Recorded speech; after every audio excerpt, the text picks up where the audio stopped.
মাননীয় আদালত বারবার করে বলছেন যে ওএমআর শিট থাকার সত্ত্বেও সেটাকে পাবলিশ করা হচ্ছে না, সাপ্রেশন অফ ফ্যাক্টস হচ্ছে। সেগুলোকে করে দিলে পরেই সমস্ত বিষয়টা পরিষ্কার হয়ে যেতে পারে, এত মানুষের ভোগান্তির হাত থেকে রক্ষা পেতে পারেন।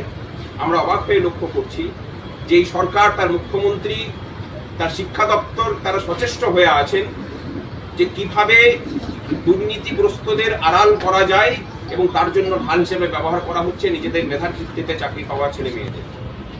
আমরা নিজেদের মেধা, নিজেদের যোগ্যতার জোরে যারা চাকরিতে বসেছিলেন, পেয়েছেন, যারা শিক্ষকতা করছেন বা যারা রাস্তায় বসে আছেন, তাদের সকলের পাশে আমরা আছি।